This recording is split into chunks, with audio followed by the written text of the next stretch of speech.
सुधीर चौधरी को लेकर इस वक्त तमाम तरह की खबरें चल रही हैं, तो उनका वो पुराना वाला एक स्टिंग भी काफी सुर्खियों में फिर से आने वाला लगा है।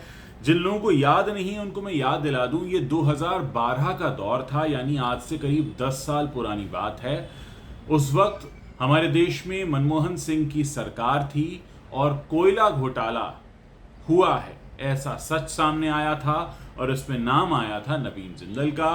उसके बाद एक ऐसा स्टिंग सामने आया जिसमें सुधीर चौधरी और समीर अहलूवालिया, ये जी न्यूज के दो पत्रकार हैं जो बैठे हैं नवीन जिंदल के साथ, और नवीन जिंदल इनका एक स्टिंग तैयार करते हैं जिसमें वीडियो में साफ दिख रहा है कि उन दोनों के बीच एक मोल भाव चल रहा है। और ये मोल भाव है कि अगर जी न्यूज पे खबरें रुकवानी हैं इस कोयले घोटाले से जुड़ी, क्योंकि कोयला घोटाला में नवीन जिंदल का नाम भी आ गया था, तो हमें 25 करोड़ रुपए प्रतिवर्ष के हिसाब से 4 साल के लिए 100 करोड़ रुपया दिया जाए।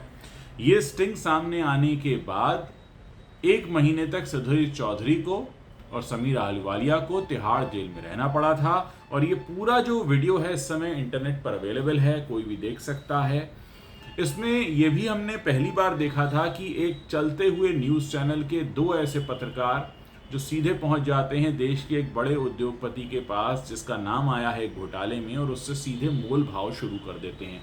हमारे देश की जनता के लिए बहुत कुछ नया था, अलग था। सुना तो था कि न्यूज़ में करप्शन होता है, लेकिन इस तरह कैमरे पर मोल भाव होते हुए देखना सुनना बहुत हैरान करने वाला था।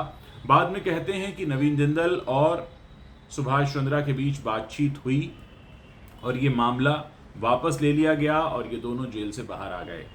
कोई नहीं जानता कि पैसे का लेन देन हुआ या नहीं हुआ, लेकिन एक बात जो सब जानते हैं कि पैसे के लेन देन की नीयत थी, उसके लिए बात की गई और उसके लिए तमाम चीजें हुई।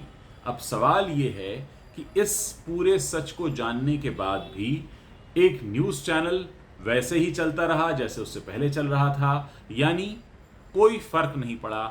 आपके चेहरे, आपके नाम का एक स्टिंग ऑपरेशन में आना, सामने बैठकर पैसे मांगना और उसके बाद जेल में जाना, केस का चलना और फिर जेल से बाहर आना और देश की जनता का फिर से उतना ही विश्वास करना, तमाम सवाल हैं।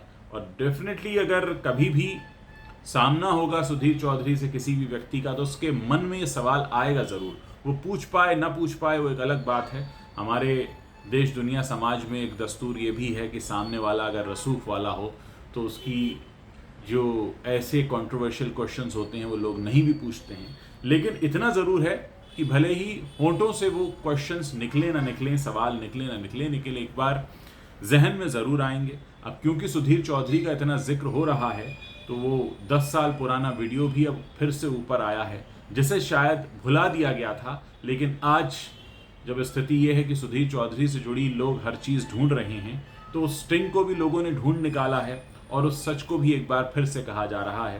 खैर, कोई नहीं जानता क्या हुआ, क्यों हुआ, क्या होना चाहिए था, क्या नहीं होना चाहिए था। सबके अपने अपने तर्क होंगे, क्योंकि अक्सर लोगों के तर्क इस हिसाब से भी बदल जाते हैं कि गलती करने वाला कौन है।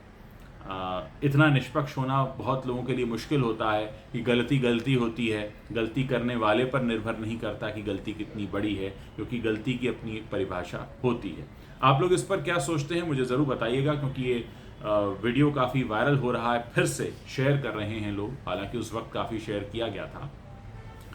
तो मेरे जहन में भी ये सवाल आया कि क्या आप लोगों के इस पर क्या विचार हैं। मेरे जो दर्शक हैं वो भी सुधीर चौधरी को पिछले काफ़ी समय से देखते रहे हैं, तो जाहिर है ये भी उनकी प्रोफेशनल लाइफ से जुड़ा एक बहुत बड़ा सच है जो इनफैक्ट डॉक्यूमेंटेड भी है।